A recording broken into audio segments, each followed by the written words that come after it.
Hey guys, welcome to RedSunStories. Hope you're doing well.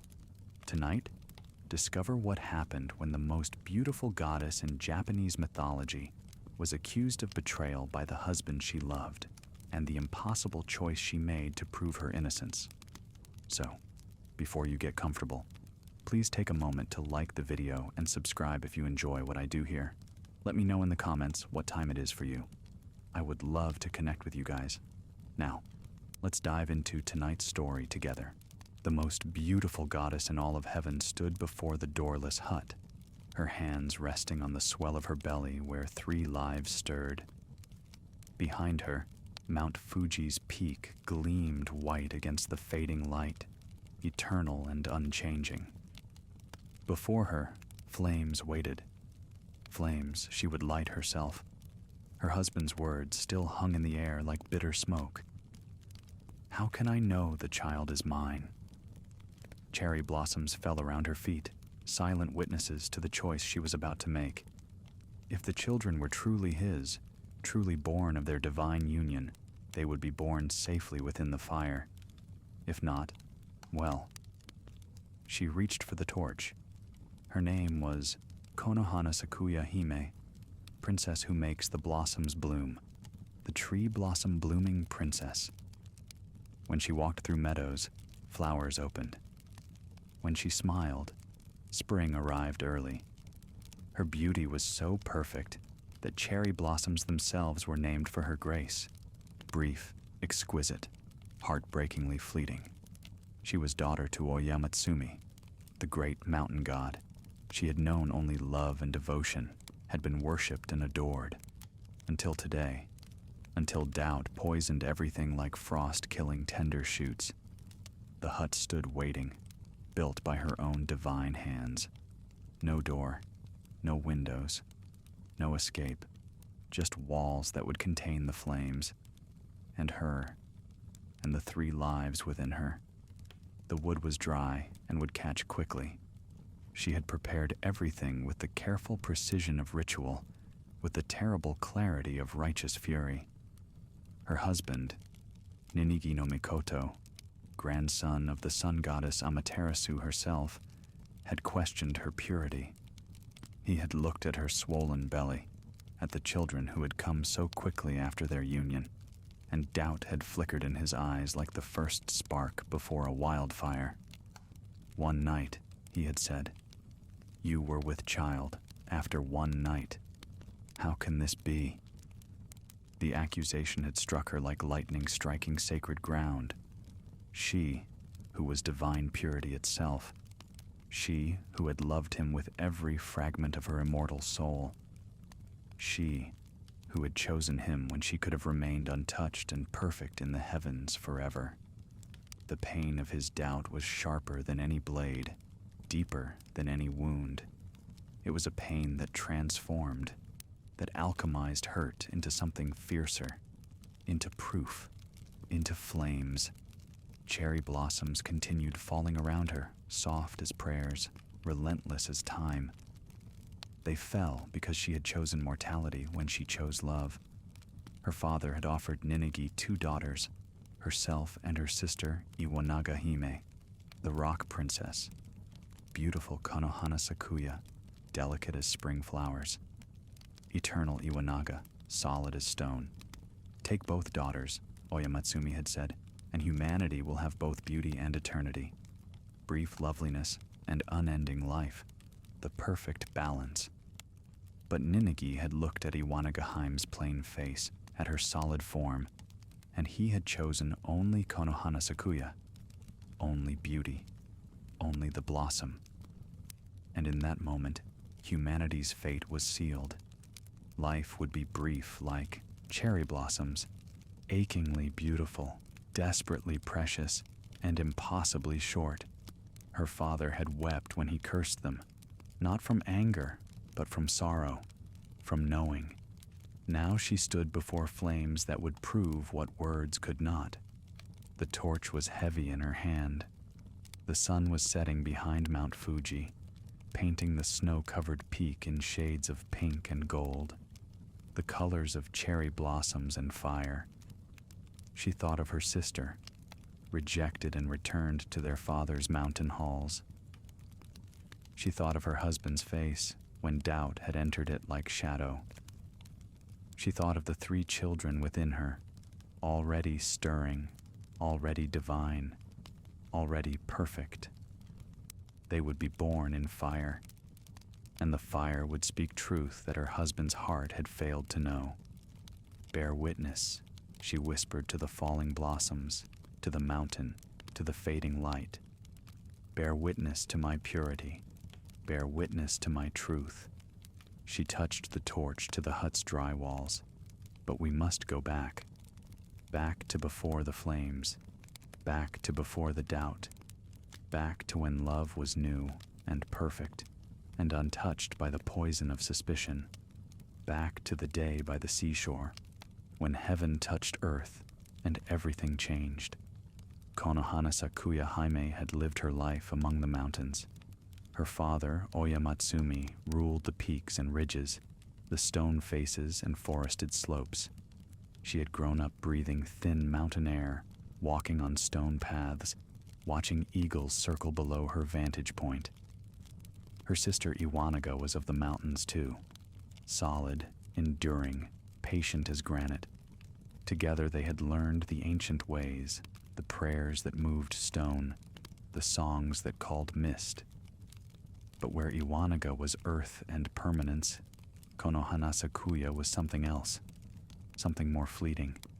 She was the spring that came to high places, the wildflowers that bloomed in alpine meadows, the cherry trees that somehow grew even on rocky slopes, their blossoms falling like snow each year, brief and perfect. While her sister's beauty was in strength and endurance, Konohanasakuya's beauty was in delicacy and grace. She moved like petals on wind. She smiled like dawn breaking. And when she descended from the mountains to walk beside the sea for the first time, even the waves seemed to still, as if the ocean itself was holding its breath. She had never seen the ocean before. Mountain gods rarely ventured to the shore, but something had called her, a restlessness, a curiosity, a sense that her life was about to transform in ways she could not yet name. The beach was empty, save for seabirds and the eternal rhythm of waves meeting sand. She walked barefoot, feeling the strange texture of wet sand, so different from mountain stone. The salt air was foreign and fascinating. She wore simple white robes that caught the sea breeze, and cherry blossoms from her father's slopes were woven into her dark hair. That was when he saw her. Ninigi no Mikoto had descended from the high plane of heaven on a divine mission. He was the grandson of Amaterasu, the sun goddess herself, sent to pacify and rule the earthly realm. He was divine nobility, a god among gods, radiant with celestial power. He had commanded thunder. He had walked on clouds. He had stood in his grandmother's palace where light itself was born each morning. But when he saw the goddess standing at the edge of the waves, cherry blossoms falling from her hair to drift on the tide, he forgot his mission. He forgot his power. He forgot everything except her. Their eyes met across the beach. The moment stretched like eternity itself. Later, people would say that cherry blossoms bloomed out of season all along that shore, that the sun seemed to shine more brightly, that even the sea changed its color to something more beautiful. But Konohanasakuya and Ninigi noticed none of this. They saw only each other.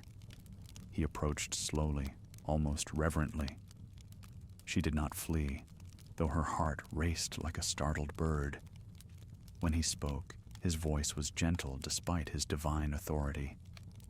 "I am Ninigi no Mikoto," he said, "and I have traveled from the heavens to this realm, but I think I was meant to find you here." "I am Konohanasakuya-hime," she replied, and even her voice was like petals falling. "Daughter of the mountain god, I should not be here. I came because I do not know why I came." Perhaps we were both called, Ninigi said softly. Perhaps this moment was written in the stars before either of us existed. They talked as the sun moved across the sky. They walked along the shore as waves whispered secrets. They spoke of the mountains and the heavens, of mortal realms and divine purposes, of beauty and power, and the strange ache of loneliness even gods can feel. And with each word, with each shared glance, love grew between them like flowers blooming in fast motion, like flames catching dry wood, like cherry blossoms opening all at once in a single perfect instant. By the time the sun began to set, painting the ocean in colors of fire and gold, Ninigi knew he would marry her. By the time the first stars appeared, Konohanasakuya knew she would say yes. But love between gods is never simple. Divine marriage requires approval, requires ritual, requires the blessing of fathers and the acceptance of consequences that ripple through eternity. Ninigi went to Oyamatsumi's mountain halls the next morning, his heart full of certainty and hope. The mountain god's palace was carved from living stone, adorned with crystals that caught light and threw rainbows across ancient walls. Oyamatsumi received Ninigi with the courtesy due to Amaterasu's grandson, but also with the caution of a father who knows his daughter's beauty has attracted divine attention before. Gods are powerful, but they are not always kind. Power and love do not always walk hand in hand. Great Oyamatsumi, Ninigi said, bowing with respect that came from genuine reverence rather than mere protocol. I come to ask for your daughter's hand in marriage. Konohanasakuya-hime has captured my heart as surely as mountain mist captures light. I wish to make her my bride, to cherish her for all eternity, to join my heavenly lineage with your ancient mountain line. The mountain god was silent for a long moment. He looked at this prince from heaven with eyes that had seen eons pass. He thought of his two daughters, beautiful, delicate Konohanasakuya, with her cherry blossom grace, and strong, plain Iwanaga with her granite endurance. He thought of the balance of all things. He thought of what humanity would need in the ages to come, and he made a decision that would echo through all of time. I will give you both my daughters, Oyamatsumi said. Konohanasakuya-hime, whom you desire, and her sister Iwanaga-hime, whom you have not yet met. Take them both as your brides.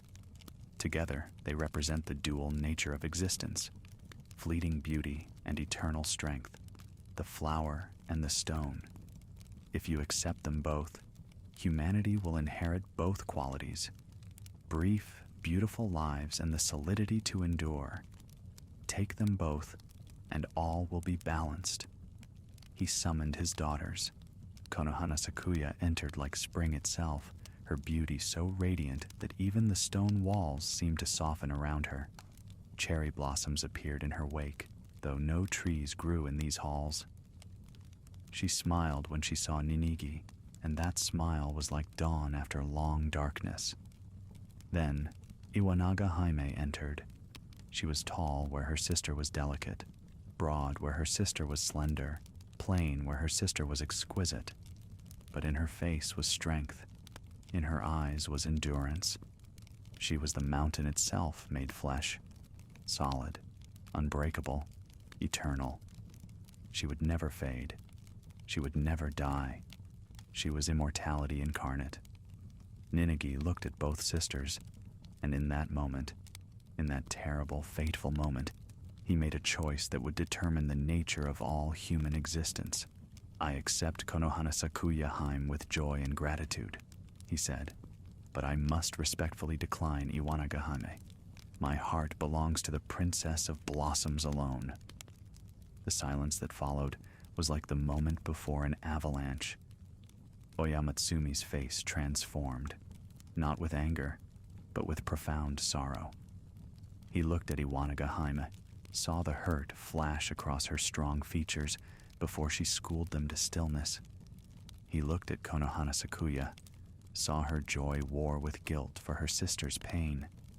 He looked at Ninigi, saw the divine prince's inability to see beyond surface beauty to deeper truths. "So be it," Oyamatsumi said, and his voice was heavy with inevitability. "You have chosen the blossom and rejected the stone. You have chosen brief beauty over eternal endurance, and so shall it be for all humanity. Because you wed only Konohanasakuya-hime, because you rejected Iwanaga-hime, the lives of all humans will be like cherry blossoms, brief, beautiful, and fleeting. They will bloom gloriously and fade quickly. They will know mortality. They will age and wither and return to earth. Had you accepted both my daughters, humanity would have had both beauty and immortality. But you chose only one." Iwanaga-hime bowed her head. She did not speak. What was there to say? She withdrew from the hall with dignity intact, returning to the deep mountains where stone endures forever, unchanging and alone. Konohanasakuya watched her sister go, and something in her heart broke, even as another part soared with joy. This was the price of being chosen. This was the cost of love. Someone always bears the weight of rejection. The wedding was beautiful. They married by the seashore where they had first met, with waves as witnesses and cherry blossoms falling like blessing or curse. It was impossible to say which. Ninigi was radiant in his divine glory. Konohanasakuya was so beautiful that even the sun seemed dim by comparison. They pledged themselves to each other with words that rang like temple bells. They joined their hands as heaven touched earth, and they were happy. For a time, they were perfectly, completely happy. They built their palace on the slopes of Mount Fuji, where mountain met heaven, where her father's realm touched her husband's divine heritage. The palace was magnificent. Wood and gold and paper screens that captured light. Gardens filled with cherry trees bloomed around it perpetually, regardless of season. They walked together through groves of pink and white blossoms.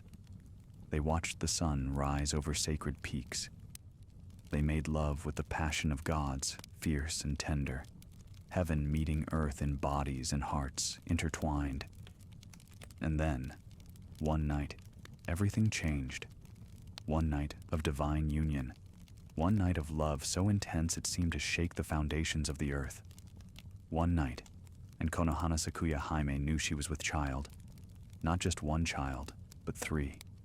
3 divine lives sparked into being, growing impossibly fast, miracle and mystery wrapped in flesh and possibility.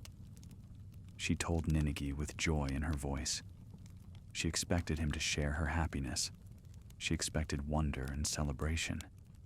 Instead, she saw something she had never seen before in his eyes. Doubt, suspicion, fear. "One night," he said slowly. "You are certain you conceived after one night?" "Yes," she said, confused by his tone. "These are your children, our children, divine children conceived in divine love." "But how can I be certain?" The words fell between them like stones, like her rejected sister, like mortality itself. "How can I know they are truly mine? Perhaps there was someone else. Perhaps..." He did not finish, but the accusation hung in the air like poison, like betrayal, like the death of something precious. Konohanasakuya-hime felt her world fracture.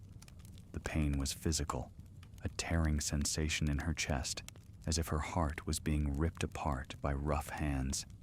She, who had never known anything but love and devotion. She, who had chosen him over eternity, over her sister's company, over the simple peace of mountain life. She, who carried his children, divine children, within her body. And he doubted. He questioned. He suspected. The pain transformed. Hurt became fury. Sorrow became rage. Grief became determination. "You doubt me," she said, and her voice was steady despite the storm inside her. "You doubt the purity of my love. You question the legitimacy of the children I carry. Very well. I will prove what words cannot. I will prove my truth in a way that cannot be questioned or denied." "What do you mean?" Ninigi asked, but fear was creeping into his voice now. Fear of what his doubt had unleashed. "I will build a hut with no doors or windows," Konohanasakuya said, each word deliberate and clear. "I will seal myself inside with our children, and I will set it aflame. If these children are truly yours, if my purity is true, if our divine union is sacred, we will all emerge unharmed. The children will be born in fire, and the fire will bear witness to truth. But if you are right to doubt me, if there is any impurity, if these children are not divinely conceived, then we will all burn.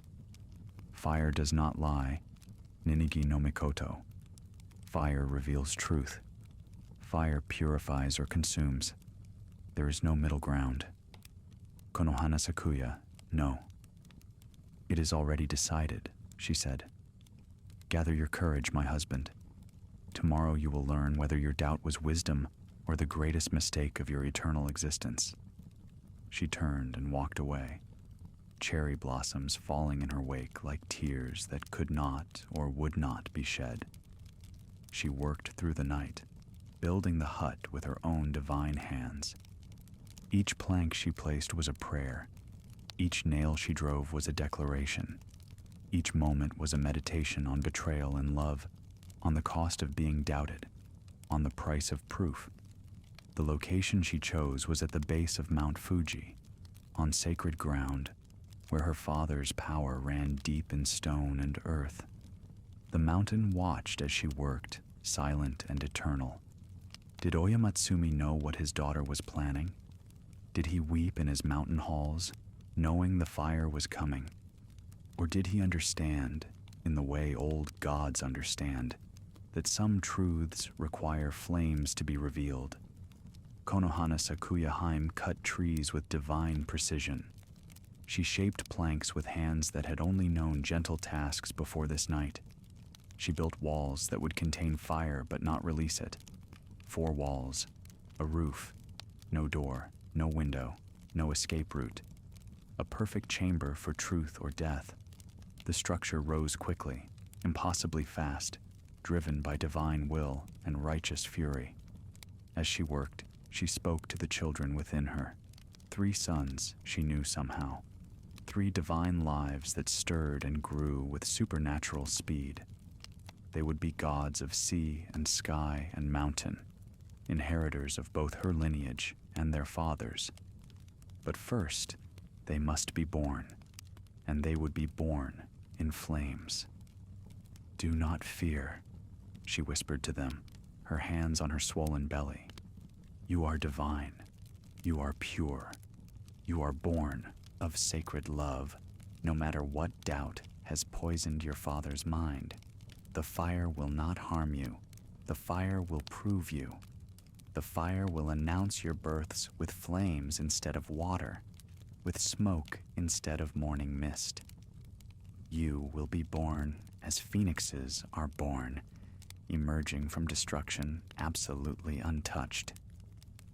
The children moved within her as if in answer, as if they understood, as if they too were preparing for the trial to come. Cherry blossoms fell around the construction site throughout the night. They caught on the wooden planks. They drifted through the air like snow. They covered the ground in a carpet of pink and white. The scent was overwhelming, sweet and melancholic, beautiful and sad, like spring itself had come to witness what spring's princess was about to do. By dawn, the hut was complete. It stood alone on the sacred ground, small and ominous, doorless and windowless, waiting for its purpose. Konohanasakuya-hime stood back and looked at her creation. It was perfect. It was terrible. It was necessary. Ninigi found her there as the sun rose, painting Mount Fuji in shades of gold and rose. He looked haggard, as if he had not slept. Good. He should not sleep easily after planting doubt where love had grown. Please, he said, and his voice cracked. Please, don't do this. I was wrong to doubt. I see that now. I should never have questioned. Too late, she interrupted, her voice gentle but immovable. Words spoken cannot be unspoken. Doubt planted cannot be unplanted, but truth can be proven, and it will be. The children, our children, she corrected firmly. Your sons, they will be born today, and fire will attend their births. They will emerge crying and perfect, and you will never doubt again. If you die, then your doubt was justified, she said simply. Then I deserve to burn, but I will not die, Ninigi no Mikoto. I will not die because I am innocent. I will not die because these children are divine. I will not die because truth is more powerful than any flame. She walked toward the hut. Each step was deliberate. Her white robes caught the morning breeze. Cherry blossoms clung to her dark hair like a crown. She was beautiful and terrible, goddess and woman, fragile and absolutely strong. At the entrance, the space she had left open until this final moment, she turned back to look at her husband one last time. He stood frozen, his face twisted with regret and fear and helpless love. All the power of heaven could not stop what was about to happen. All his divine authority was useless here. This was between Konohanasakuya-hime and truth, between a betrayed wife and sacred fire, between doubt and absolute proof. Watch, she said. Bear witness. Remember. Then she stepped inside the hut, and before Ninigi could move, before he could speak, before he could do anything at all, she sealed the entrance with divine power. No door could be seen now, no opening. The hut was complete, a perfect chamber, with no escape. Inside, Konohanasakuya-hime stood in darkness, broken only by thin seams of light between planks. She breathed slowly, centering herself. She placed both hands on her belly, where the children stirred urgently now, sensing what was coming. She closed her eyes. She whispered one final prayer to her father, to the mountain, to truth itself. Then she reached for the torch she had prepared inside, divine fire that would burn hotter than any mortal flame. She touched it to the walls. The fire caught instantly, hungrily, spreading across dry wood with eager crackle and roar. Smoke began to rise immediately, thick and acrid. Heat built rapidly, becoming oppressive, becoming unbearable. Through the walls came Ninigi's shout of horror and desperation, but she did not hear him. She did not hear anything except the roar of flames and the beating of her own heart. The flames rose higher. They consumed the walls, climbing toward the roof, filling the small space with heat intense enough to melt stone. Smoke swirled thick and choking. The hut became an inferno, a furnace, a hell of divine making. Outside, Ninigi tried desperately to break through the walls, but divine power held them intact. He could only watch as flames engulfed the structure that contained his wife and unborn children. He could only watch as smoke poured toward the sky. He could only watch as the price of his doubt was paid in fire. Inside, Konohanasakuya-hime stood at the center of the burning chamber. Flames surrounded her on all sides, dancing and leaping, consuming everything except her. They reached for her white robes, but did not singe them. They caressed her skin, but did not burn it. They filled her lungs with smoke that was somehow breathable, pure despite its darkness. The fire was testing her, examining her, reading the truth written in her divine flesh. And the fire found her pure. The heat that would have killed any mortal, that would have reduced flesh to ash in seconds, washed over her like warm water. The flames that would have destroyed ordinary matter curled around her like flower petals, like falling cherry blossoms, like blessings. She was fireproof. She was truth-proved. She was innocent and divine and absolutely vindicated. But vindication was not enough. She had promised births. She had promised proof. And proof was coming. The first contraction struck like lightning. She gasped, one hand flying to her belly, the other reaching out to steady herself against a wall that was flame itself. The children were coming. Now, here, in the burning hut with fire as midwife, divine birth attended by divine proof. It was time. The pain was intense. Even goddesses feel the labor of bringing life into the world.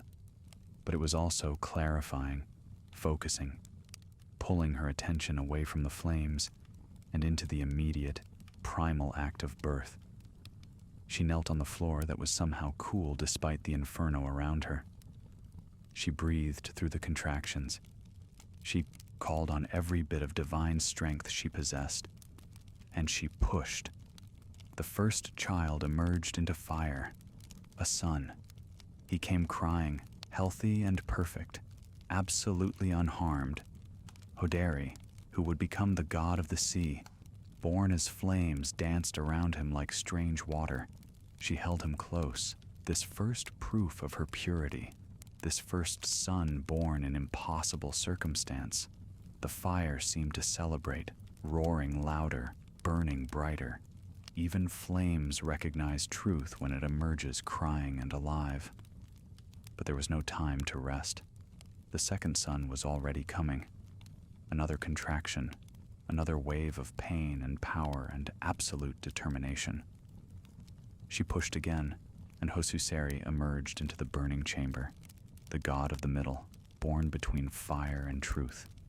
He too was perfect, crying lustily, protesting his unusual birthplace with strong, healthy lungs. 2 sons, 2 proofs, 2 miracles wrapped in newborn flesh. Still the labor continued.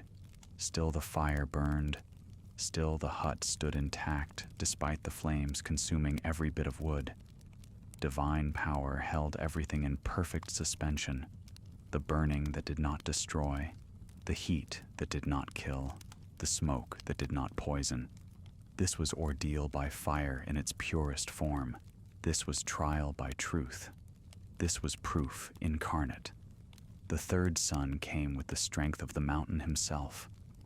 Hori, god of mountains like his grandfather, emerged into flames like a king arriving at his coronation. Strong and vital, crying and perfect, absolutely unmarred by the fire that surrounded him. 3 sons, 3 births, 3 impossible, miraculous, undeniable proofs that these children were divine, were pure, were exactly what Konohanasakuya-hime had always claimed them to be. She held all 3 sons against her chest, their tiny bodies warm from fire and life, their cries mingling with the roar of flames. She was exhausted but exultant. She was vindicated. She was proven. The fire had examined her and found her innocent. The flames had witnessed her truth. Now it was time to emerge. With divine will, she broke the seal she had placed on the hut. The doorway she had closed reappeared. She walked toward it, 3 sons cradled in her arms, flames parting before her like courtiers before royalty.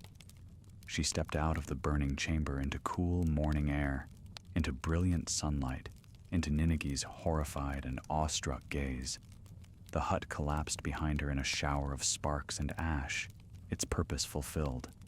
She stood before her husband, absolutely unharmed, white robes pristine, cherry blossoms still woven in her dark hair, and in her arms, 3 crying, perfect, divine sons born of fire and proved by flames. Ninigi fell to his knees. His face crumpled. Tears ran down his divine cheeks. He reached out toward his wife and children with trembling hands, unable to speak, unable to do anything except witness the magnitude of what his doubt had caused and what his wife had endured to prove him wrong. "These are your sons," Konohanasakuya-hime said, her voice steady despite everything. "Hoderi, Hosuseri, and Huri, born of our divine union, born in fire that found them, and me, absolutely pure. Your sons, Ninigi no Mikoto. Never doubt them again." She placed the 3 children in their father's arms. He held them as if they were more precious than all the treasures of heaven, which they were. He looked up at his wife with eyes full of remorse so deep it was its own kind of pain. "Forgive me," he whispered. "Please. I was wrong. I was foolish. I should never have doubted. I should never have—" "The fire has spoken," she interrupted gently. "Truth has been proven. There is nothing more to say." But something had changed. Something fundamental had broken and could not be easily repaired. She had proven her innocence, yes. She had given birth to his sons, yes. But she had also walked through fire to do it. She had sealed herself in a burning hut because his doubt demanded proof. The fact that she had emerged unscathed did not erase the fact that the trial had been necessary. Trust, once shattered, leaves cuts even after it's mended. Love, once questioned, bears scars even after forgiveness. Cherry blossoms fell around them like snow, like tears, like the brief and beautiful lives that all humanity would now live because of Ninigi's ancient choice. Brief and beautiful and impossibly fragile, just like the love between a god and a goddess who had survived fire, but not doubt. The days that followed were strange. Ninigi devoted himself to his wife and sons with desperate intensity, trying to make amends for doubt that could never truly be forgotten. He brought her gifts, flowers from heaven, jewels from the sea, tributes from mortal realms. He praised her constantly, adored her openly, worshipped her with words and actions. But Konohanasakuya-hime had changed. The trial by fire had transformed her in ways that went deeper than physical unmarking. She was gentler with her sons, but fiercer in her spirit. She was more beautiful than ever, but that beauty now had an edge of something untouchable. She had walked through flames and emerged vindicated, but the walking had altered her fundamental nature. She was no longer simply the princess of blossoms. She was also the goddess who survived fire. And fire leaves its mark even when it doesn't burn. The children grew with supernatural speed, as divine children do. Hoderi became strong and adventurous, drawn to water like iron to lodestone. Hosuseri was thoughtful and balanced, a mediator between extremes. Huri was solid and enduring, with his grandfather's mountain strength in his limbs and eyes. They were perfect sons, proof of divine heritage, inheritors of both heaven and earth. But Konohanasakuya-hime found herself drawn more and more to Mount Fuji itself. She would climb the sacred slopes and stand at the summit, looking out over mortal realms and divine territories alike. The mountain felt like home, in a way. The palace no longer did. The cold, thin air suited her. The eternal snow at the peak matched something inside her that had cooled and crystallized during the trial.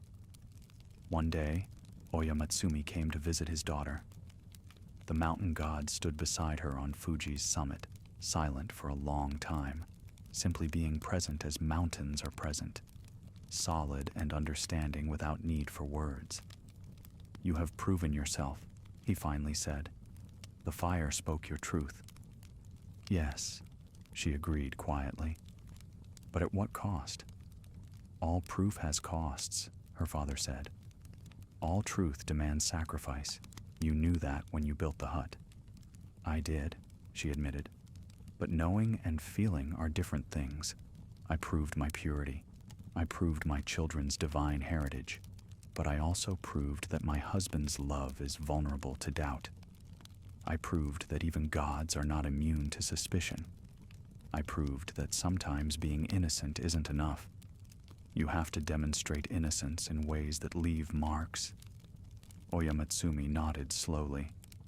You have become more than you were. The Princess of Blossoms has become something fiercer, something with fire in her veins as well as flowers in her wake. What am I now? She asked. You are becoming the goddess of this mountain, her father said. I feel it. Fuji recognizes you. The volcano claims you. Fire found you pure. Fire will become part of you. You will be protector and guardian, beauty and strength, delicate blossoms and terrible flames. You will watch over this sacred peak for all eternity. You will be enshrined in temples. Mortals will pray to you for protection from eruptions, for safe childbirth, for the strength to prove truth when truth is questioned. Konohanasakuya-hime was silent, feeling the truth of her father's words resonate in her bones, in her blood, in her divine essence. Yes, this was her destiny. The trial by fire had not been simply about proving her son's legitimacy. It had been her initiation, her transformation, her becoming. What about Ninigi? She asked. What about our marriage? That is for you to decide, Oyamatsumi said gently.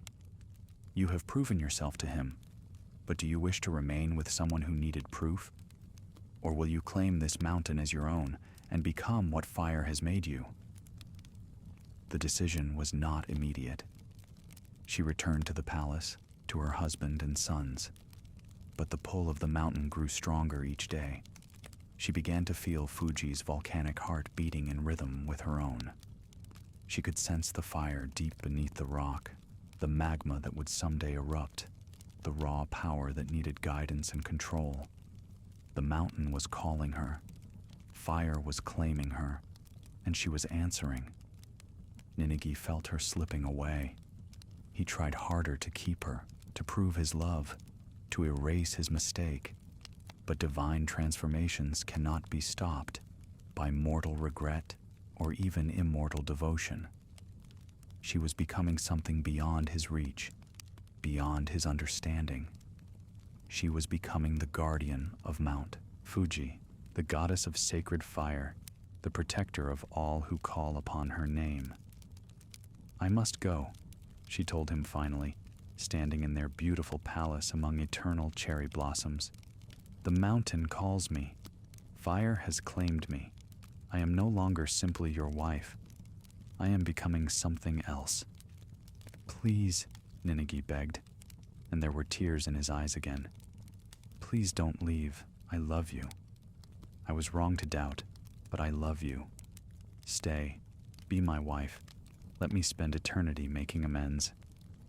I will always be the mother of your sons, she said gently. But I cannot be your wife anymore. Not in the way I was. You chose only the blossom and rejected the stone. You doubted my purity. And though the fire proved you wrong, it also changed me. I am not fragile anymore, Ninigi. I am not simply beautiful. I am fire-tested. I am volcano-claimed. I am Mount Fuji's guardian. And that is what I must become. She kissed him farewell. She blessed their sons. She walked out of the palace and up the mountain slopes, climbing toward the summit as cherry blossoms fell in her wake like tears, like prayers, like the inevitable passing of all beautiful things. At the peak, she transformed fully.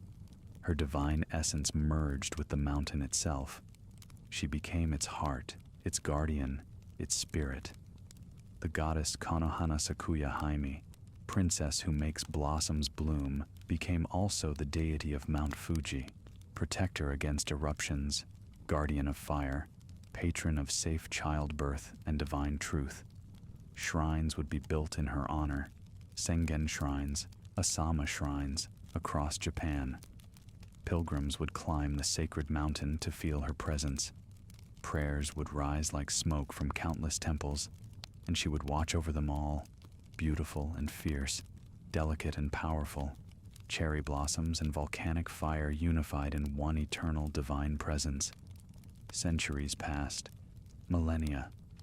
Konohanasakuya-hime stood eternal watch over Mount Fuji, her presence woven into every stone, every snowflake, every cherry tree that bloomed on the lower slopes. The volcano became more than her home. It became her body, her heart, her domain. When fire stirred deep beneath the mountain, she felt it like her own pulse quickening. When pilgrims climbed the sacred paths, she felt their footsteps like gentle touches on her skin. She learned the rhythms of the mountain, the cycles of fire and rest, eruption and peace.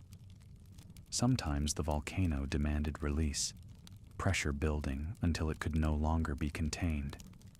In those moments, she would guide the lava flow away from villages, divert destruction when possible, minimize harm when diversion was not.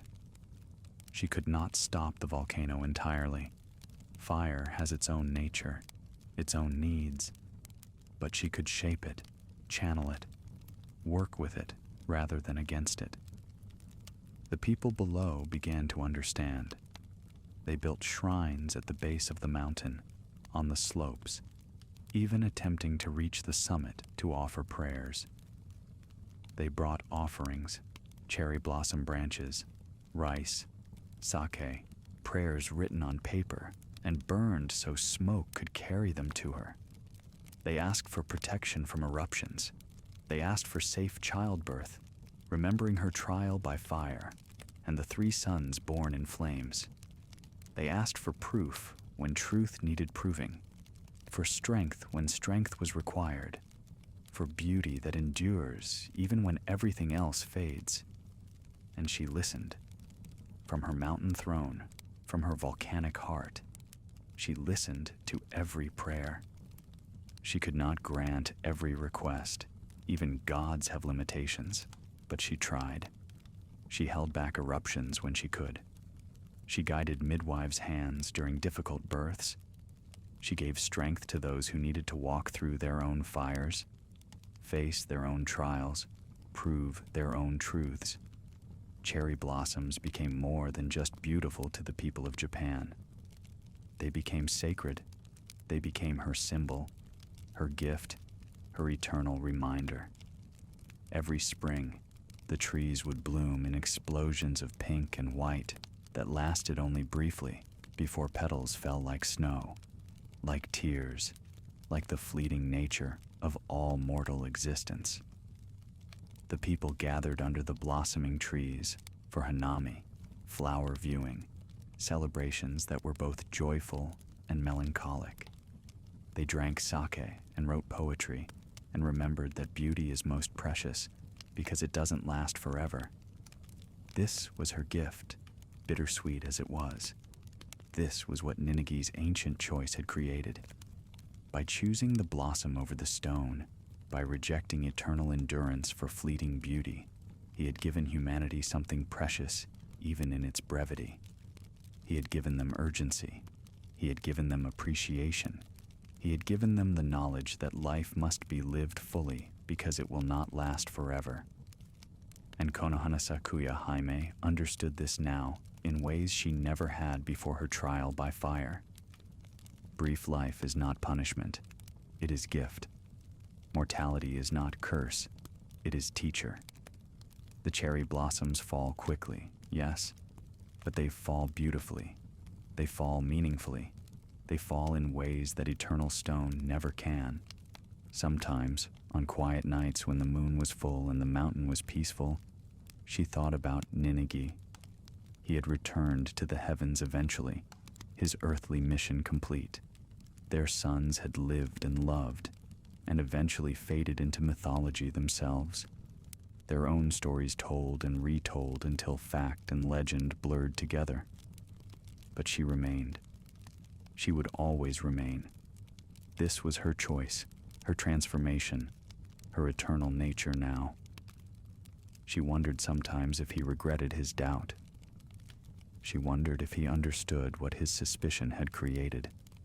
Not just the trial by fire, but her transformation into something beyond mortal understanding of wife or goddess.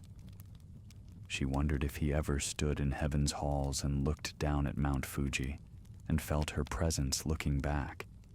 But mostly she didn't think about him at all. She thought about the mountain, about the pilgrims climbing toward the summit with determination and faith, about the villages nestled at the base, trusting her to protect them, about the cherry trees blooming each spring in perfect synchronization, brief and beautiful and eternally hers, about the deep fire beneath the stone, controlled but never tamed, powerful but never reckless, about the balance of all things, beauty and strength, delicacy and power, brief life and eternal watching. A young woman stood at the base of Mount Fuji as dawn broke, painting the snow-covered peak in shades of pink that matched cherry blossoms. Her name was Yuki, and she had traveled far to be here. She carried grief in her heart like a stone. Her husband had doubted her fidelity, her children's legitimacy, her love. The pain had broken something inside her. She had come to Mount Fuji seeking... what? Guidance? Understanding? Proof that she was not alone in suffering such betrayal? She began to climb as the sun rose higher, following the ancient pilgrim path that spiraled up the sacred mountain. Other climbers walked with her, some seeking spiritual enlightenment, others simply conquering the peak for the achievement. But Yuki climbed with purpose deeper than either. She climbed toward understanding. She climbed toward the goddess who had faced the same doubt and survived it. The path was difficult. Volcanic rock was sharp and unforgiving. Thin air made breathing hard. Her legs ached, her lungs burned. But she kept climbing, one step after another, carrying her grief and determination up the sacred slopes. Around her, cherry blossoms somehow bloomed even at these heights, even in this season when they should not. Petals fell around her like blessing, like company, like someone walking invisibly beside her. Higher she climbed. The air grew colder. The world fell away below her. Other pilgrims turned back or rested, but Yuki continued. She had to reach the summit. She had to feel the goddess's presence for herself. She had to know that surviving doubt was possible, that proof of innocence didn't have to destroy the prover, that strength could coexist with pain. Near the summit, exhausted and trembling, Yuki knelt on volcanic stone. Tears fell that she had held back for so long, frozen on her cheeks in the mountain cold. She whispered her story to the wind, to the stone, to the goddess she believed was listening. She spoke of her husband's accusation, her hurt, her impossible situation. No way to prove negative, no way to demonstrate innocence except through tests that would destroy her. "Show me how to survive this," she whispered. "Show me how to walk through fire and emerge unburned. Show me how to prove truth without being destroyed by the proving." The wind shifted. Cherry blossoms swirled around her despite the height and cold. And for just a moment, brief and impossible and absolutely real, Yuki felt a presence. Warm despite the cold. Gentle despite the volcanic power beneath the stone. A whisper that might have been wind or might have been divine breath. Fire reveals truth. But you are not made of fire alone. You are also blossoms, brief and beautiful and strong enough to bloom even in impossible places. Understanding bloomed in Yuki's heart like spring flowers. She didn't need to burn herself to prove her innocence. She didn't need to destroy herself to demonstrate truth. She simply needed to continue being what she was, beautiful and brief and strong in her own way, like cherry blossoms that bloom regardless of doubt, regardless of betrayal, regardless of anything except their own divine nature. She stood on trembling legs. She completed the climb to the summit, and there, on top of Mount Fuji, with the world spread below her and the goddess present in every stone and snowflake, Yuki found peace. Not because her pain was gone, it would never be completely gone, but because she understood now that survival was possible. That strength could be gentle. That proof didn't always require flames. She descended, the mountain changed. Not transformed like a goddess, but transformed like a mortal who had touched divinity and learned its lessons. When she returned to her village, to her doubting husband, she did not seal herself in fire. Instead, she simply continued living truthfully, beautifully, briefly, like cherry blossoms. And eventually, her husband saw. Eventually, doubt faded. Eventually, love cautiously bloomed again, scarred but surviving. This was Konohanasakuya-hime's real gift, not just protection from volcanic eruptions or safe childbirth, but this, the understanding that strength can be gentle, that proof doesn't always require destruction, that surviving doubt is possible without being consumed by the process of proving innocence. The goddess who had walked through fire now taught others that fire wasn't always necessary.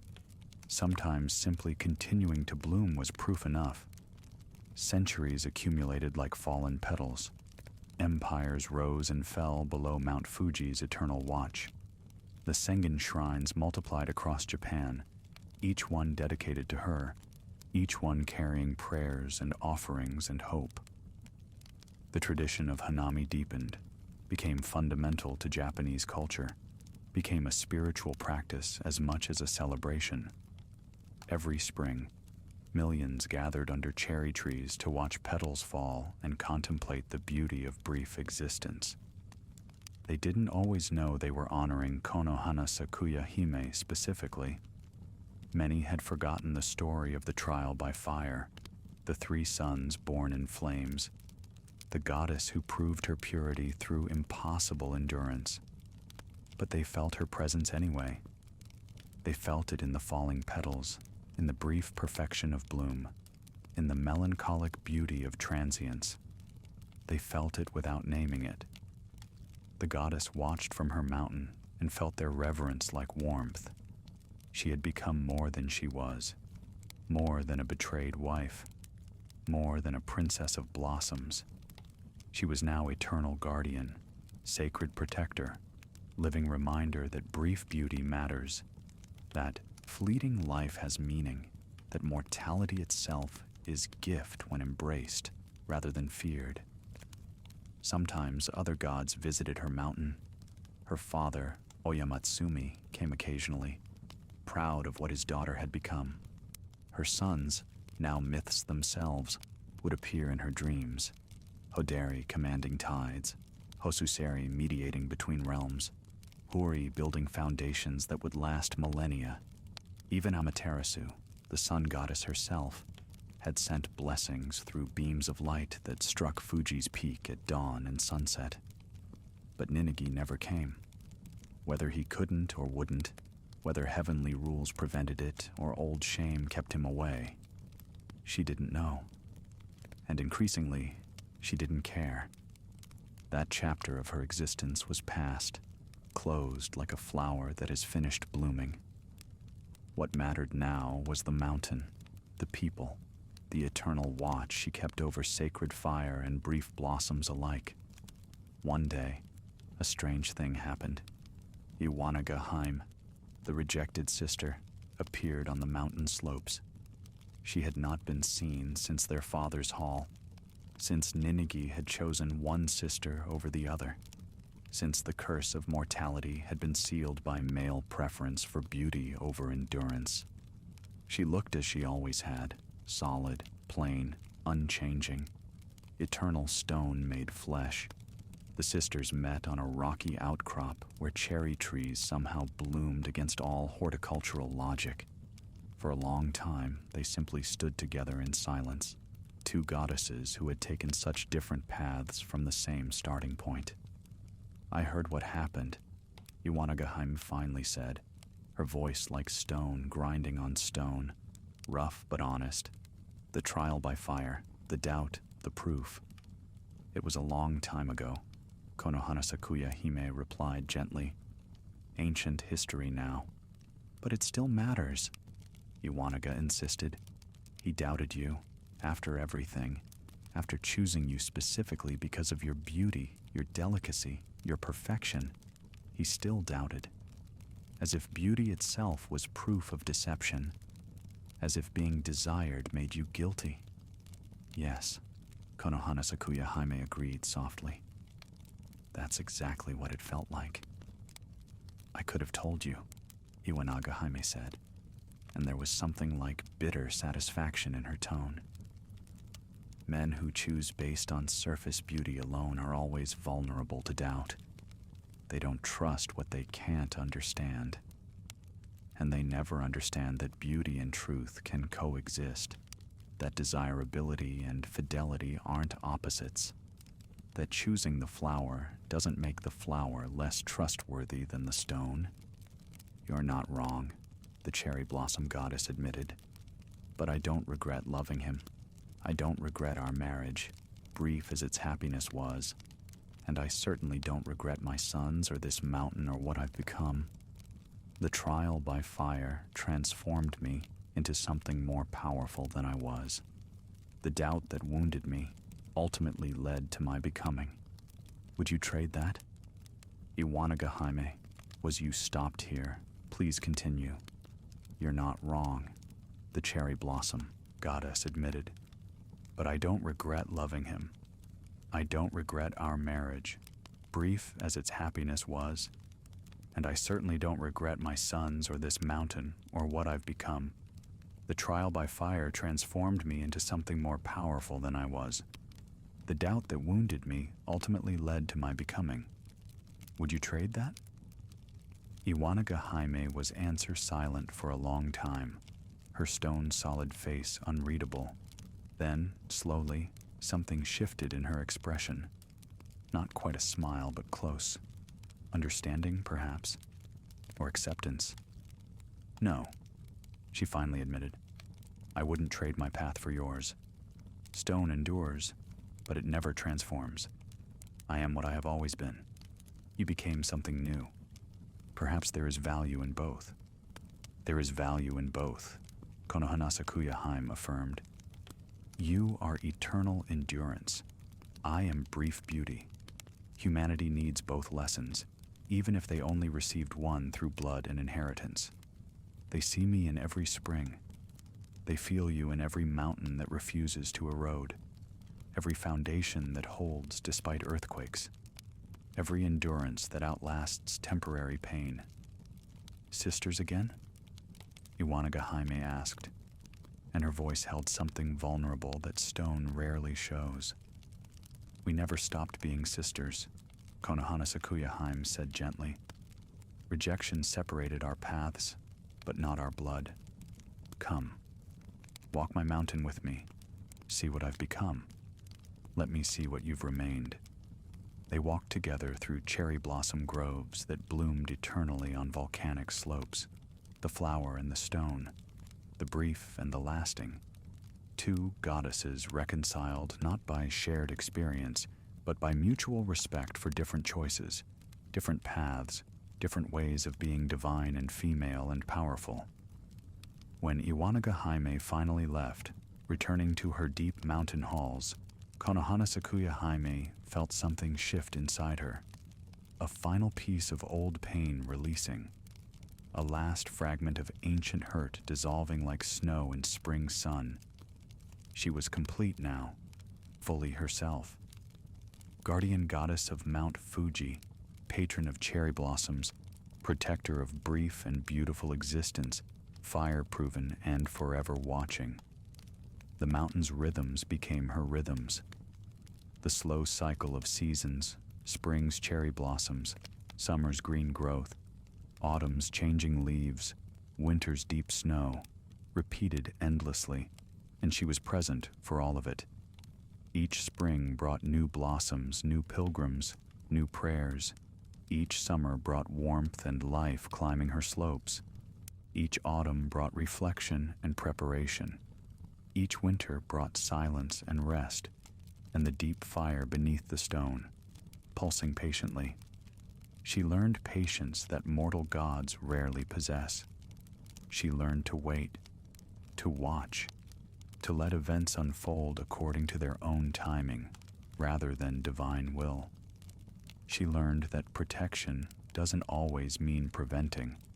Sometimes it means minimizing, guiding, being present for the aftermath of things that cannot be stopped. When the volcano erupted, and it did erupt because fire demands release, she was there. She guided the lava flows away from populated areas when she could. She warned the sensitive through dreams and signs when eruptions were coming. She held back the worst of the destruction, though she could not prevent it entirely. Fire has its own nature. Volcanoes have their own needs. She was guardian, not prison warden. She worked with the mountain's fire, not against it. And when the eruptions came, people remembered her. They prayed harder. They made offerings. They climbed to her shrines even as ash fell around them, trusting that she was doing what she could, that her presence meant the destruction would be less than it might have been, that her fire-proven strength was being used to protect them even now. The centuries taught her something that the trial by fire had only hinted at. Strength is not proved once and then finished. Strength is proved daily, hourly, continuously through small choices and steady presence. She had proved her purity in flames, yes. But she proved her divinity through endless watching, through constant care, through millennium after millennium of never abandoning her post, never leaving her mountain, never ceasing her vigil over fire and people and the sacred ground between. Cherry blossoms fell and fell and fell, spring after spring, century after century. Each petal that touched the ground was like a prayer she offered to the world. Brief things matter. Fleeting beauty is still beauty. Mortality is not failure. It is the condition that makes life precious. The people understood this lesson even when they couldn't articulate it. They understood it in their bones, in their souls, in the way they gathered under blooming trees and felt both joy and melancholy in equal measure. This was her teaching. This was her gift. Not just protection from volcanic fire, not just safe childbirth and divine proof, but this deeper wisdom, that things which don't last forever are not less valuable for their brevity. That human life, short as it is, blooms as magnificently as cherry blossoms. That mortality gives urgency and meaning and appreciation. That the brief bloom is more beautiful than eternal stone, precisely because it will not last. In the 21st century, a man named Takeshi climbed Mount Fuji with his daughter, a girl of 7 with curious eyes and endless questions. They climbed slowly, accommodating her small legs and limited endurance. Around them, other pilgrims moved in steady streams, some Japanese, some from distant countries, all drawn to this sacred peak for reasons they could barely name. "Why do people climb this mountain, Papa?" the daughter asked, breathing hard in the thin air. "Many reasons," Takeshi answered. "Some for achievement, some for beauty, some because it feels important, even if they don't know why." "Why are we climbing?" Takeshi was silent for a moment, watching cherry blossom petals fall impossibly at this height, in this season, when they shouldn't bloom at all. "I'm climbing because your mother died in childbirth," he said quietly, "and I need to thank someone." The girl's eyes widened. "But I lived. The doctors saved me." "Yes," Takeshi agreed. "The doctors did their work. But I prayed to Konohanasakuya-hime that night.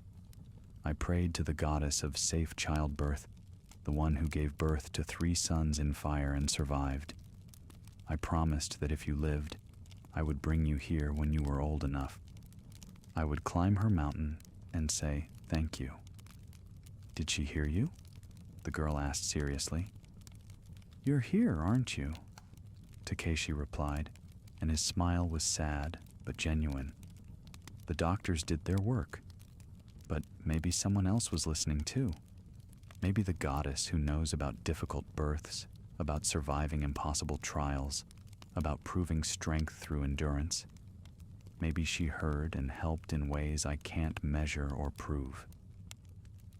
They reached a shrine partway up the mountain. Takeshi made offerings, coins and prayers in sincere gratitude for his daughter's life, purchased at the cost of her mother's. The girl watched solemnly, feeling something she couldn't name.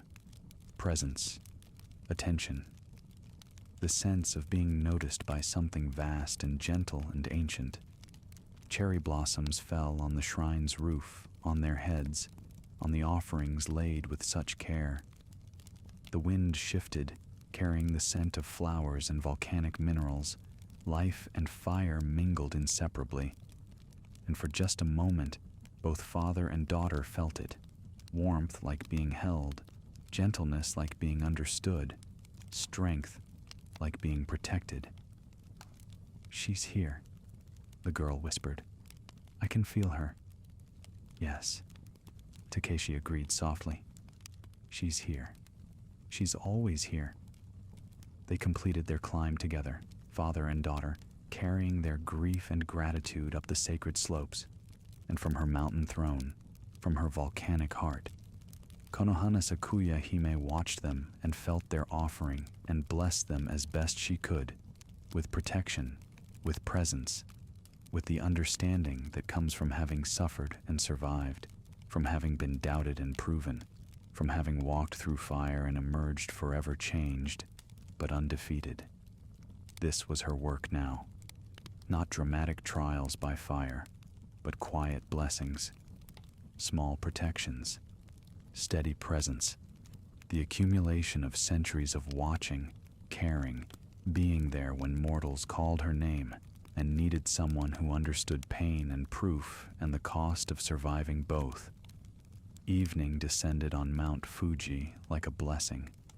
The sun set behind the peak, painting the sky in colors of fire and gold and cherry blossom pink. Shadows grew long on the volcanic slopes. Pilgrims descended, heading for shelter and rest. The mountain grew quiet, except for the eternal wind that never quite ceased, never quite stilled. Konohanasakuya-hime felt the day releasing into night, felt the shift from activity to rest, from movement to stillness. This was her favorite time, the transition moments, the in-between spaces, where day touched night and both were briefly present together. Like cherry blossoms, she thought. Like mortality. Like all the best and most beautiful things that existed precisely because they were temporary, because they changed, because they moved from one state to another in a dance that was itself the meaning. She thought about her long existence. The trial by fire seemed both recent and impossibly distant, as time does for immortals. She could remember every detail, the heat, the pain, the births, the vindication. But it also felt like something that happened to someone else, to a younger version of herself who had not yet understood what fire was for. The fire had not been punishment. It had not been test alone. It had been transformation. It had been the necessary catalyst for her becoming. Without the doubt, without the trial, without the flames, she would have remained simply the beautiful princess married to a divine prince. She would have been wife and mother and nothing more. Not that such a life was without value, but it was not this life. It was not guardian of sacred fire and eternal cherry blossoms. It was not protector of millions across centuries. It was not teacher of the lesson that brief things matter, that mortality gives meaning, that surviving trials transforms you into something stronger than you were. So in a strange way, a way she would never have predicted, never have chosen if given the option, she was grateful for Ninigi's doubt, grateful for the pain that came from it, grateful for the fire that proved her and changed her and made her into this. The goddess she had become was worth the goddess she had been. The transformation was worth the trial. Cherry blossoms fell around her mountain like snow, like tears, like blessings. They fell because that was their nature. They fell because beauty must be brief to be beauty.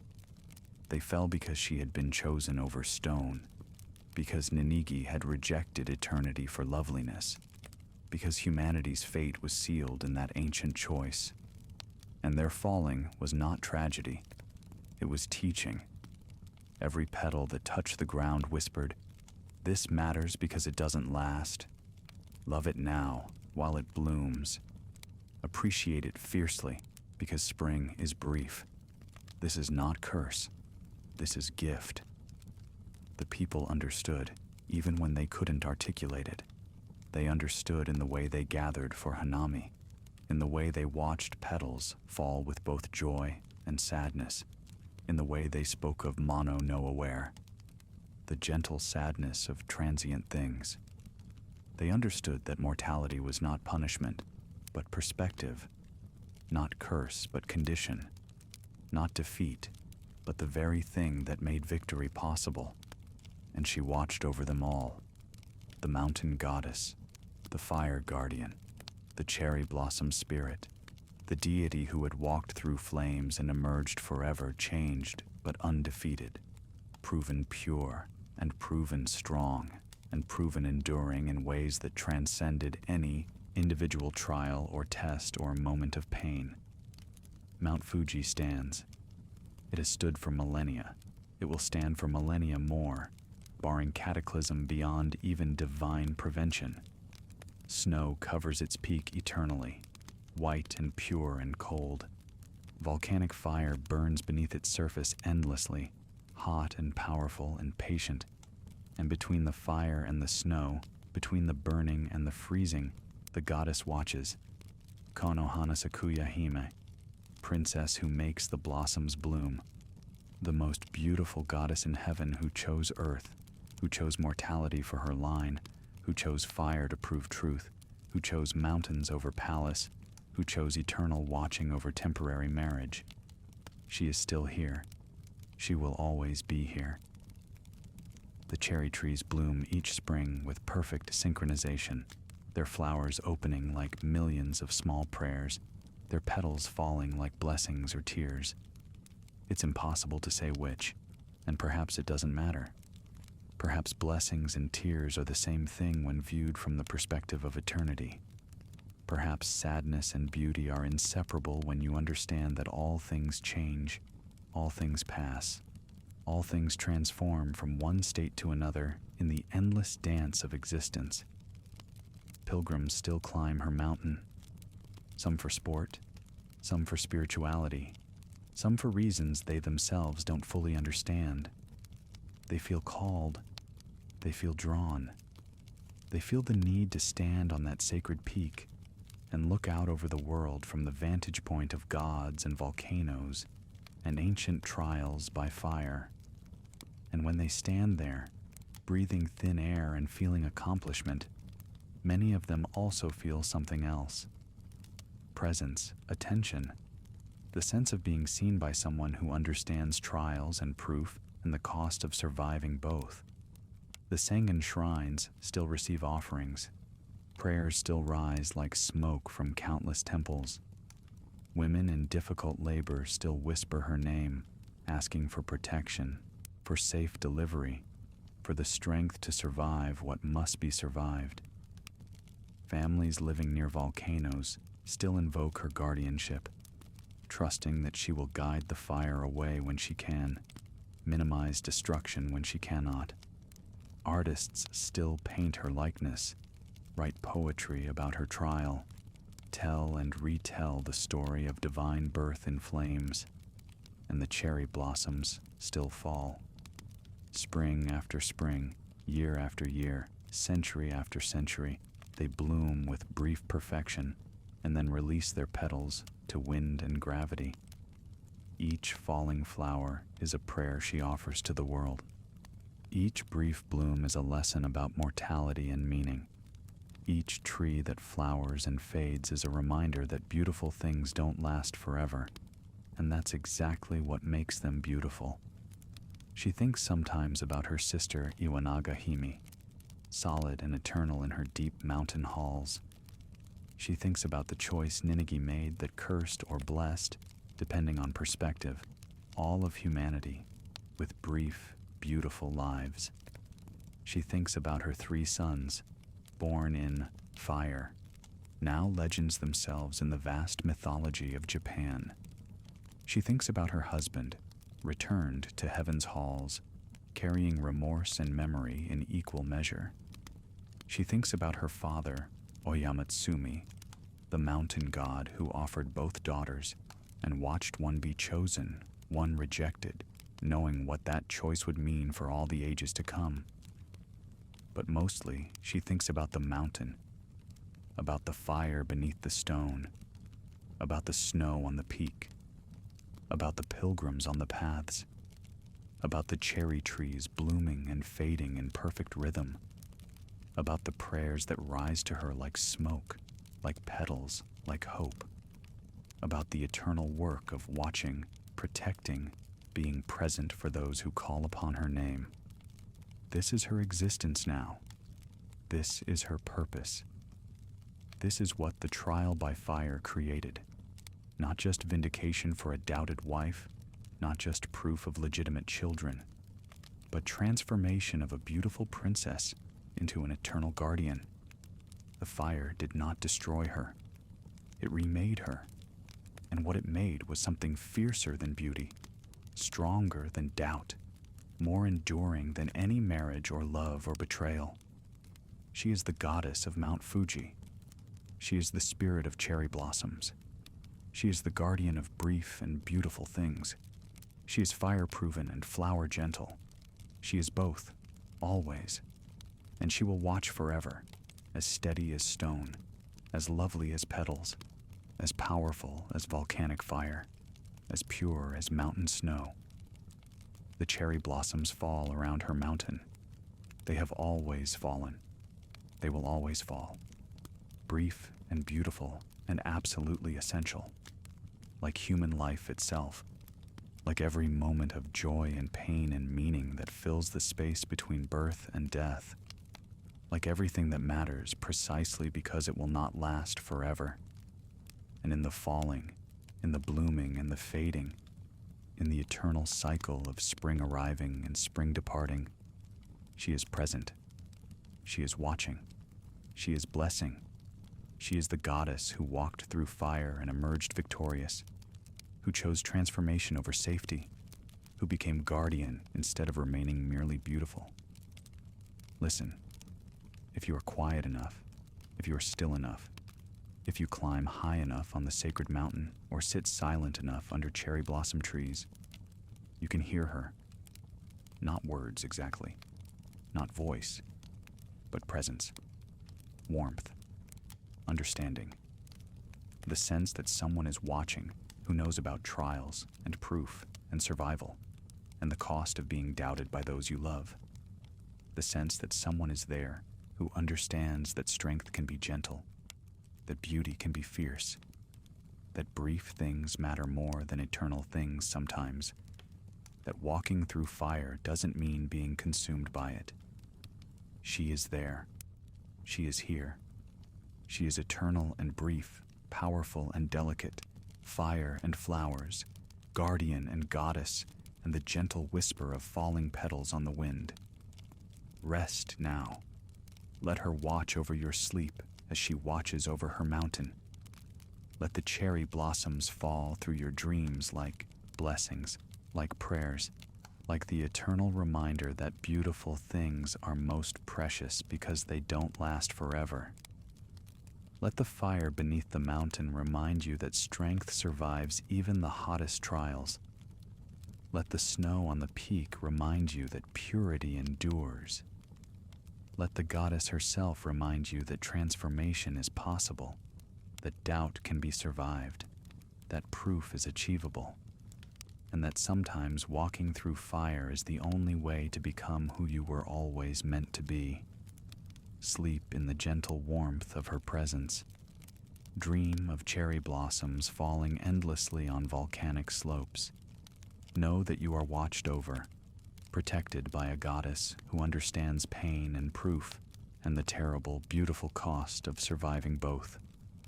Rest beneath the eternal bloom that never truly fades, even when the petals fall. She is here. She has always been here.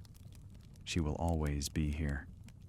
The princess who makes the blossoms bloom, the guardian of sacred fire, the eternal witness to beauty's brief perfection.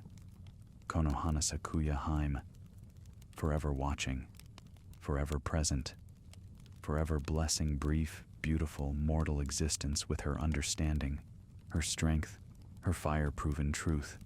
The cherry blossoms fall, and in their falling, there is peace.